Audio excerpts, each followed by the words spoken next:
कांग्रेस नेता हरीश रावत जी फिलहाल हमारे साथ मौजूद है। हरीश रावत जी, एक बेहद दुखद पल है न सिर्फ कांग्रेस के लिए बल्कि देश के लिए।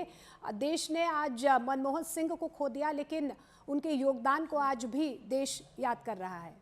जी, भारत माता ने अपने एक महानतम पुत्र को खो दिया। एक ऐसे पुत्र को खो दिया जिसने भारत को आर्थिक उन्नति के रास्ते पर डालने की नींव को मजबूत करने का काम किया, जिसको राजीव गांधी जी ने डाला था। और उसके बाद भारत के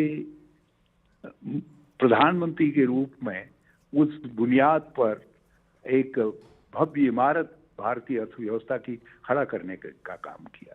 जब उनके प्रधानमंत्री तो काल में ही आम जन को अधिकार मिले, आधे दर्जन के करीब जो अधिकार आज आम जन को मिले हैं वो उनकी देन थे, जिसमें से सूचना के अधिकार से लेकर के शिक्षा, चिकित्सा और वनाधिकार, काम का अधिकार, भोजन का अधिकार, मैं किन किन अधिकारों की बात करूं, जो है वो अधिकार सब उन्होंने दिए। किसानों को ऋण मुक्ति का अधिकार दिया।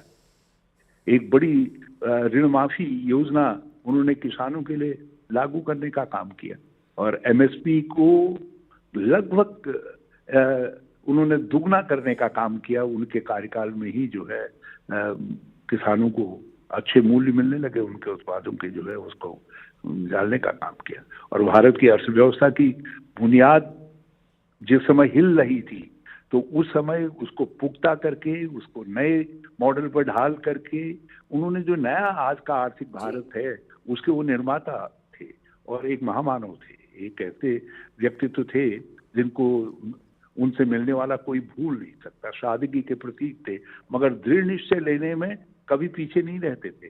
जब एक क्षण ऐसा आया जब उन्होंने अपनी सरकार दांव पर लगा दी, लेकिन भारत के हितों के लिए अमेरिका के साथ समझौता किया और सरकार किसी तरीके से बच गई। लेकिन उनका निर्णय जो था वो निर्णय भारत के आर्थिक विकास के लिए, आधुनिक तकनीक की प्राप्ति के लिए का रास्ता उसने खोलने का काम किया। जी हरीश रावत जी, जैसा जिक्र आपने भी किया कि उन सादगी के लिए बहुत ज्यादा जाने जाते थे और देश आज उनको उनकी सादगी के लिए, उनकी सरलता के लिए ही, उनके बड़े व्यक्तित्व के लिए ही याद कर रहा है। पूर्व प्रधानमंत्री के तौर पर, आरबीआई के गवर्नर के तौर पर, वित्त मंत्री के तौर पर जिस तरीके को देश को एक नई उपलब्धि उनकी ओर से दिलाई गई। लेकिन क्योंकि व्यक्तिगत संबंध आपके उनके साथ रहे हैं, कोई ऐसा पल जो आप आज साझा करना चाहें, या अगर आपकी नजरों से देखा जाए तो किस तरीके का व्यक्तित्व रहा था डॉक्टर मनमोहन सिंह जी का? उनके साथ उनके मंत्री के रूप में काम करने का जो अनुभव मेरा है उसको मैं जिंदगी में कभी नहीं भूल सकूंगा।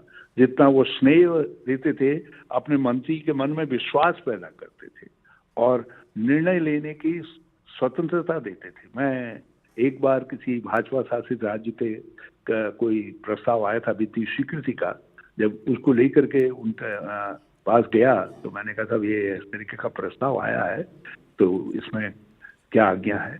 तो बोले that state is also part of India. मतलब उनका मतलब था कि राजनीतिक उस दृष्टिकोण से नहीं बल्कि भारत के विकास के दृष्टिकोण से काम करो और सब राज्यों को बराबर दृष्टि से देखो। तो मतलब एक शब्द में उन्होंने अपना मार्गदर्शन अपने मंत्री को प्रदान कर दिया और विश्वास दे दिया। तो ये ऐसे व्यक्ति थे और भी बहुत सारे पल हैं।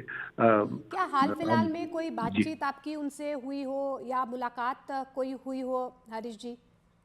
मैं करीब उनसे 2 साल पहले मिला था। तब ऐसा लग रहा था कि बिल्कुल रखे अभी अगले 10 साल तक हमको उनका मार्गदर्शन मिलेगा देश को और कांग्रेस को। लेकिन हमारा दुर्भाग्य है आज वो हमको छोड़ करके चले गए।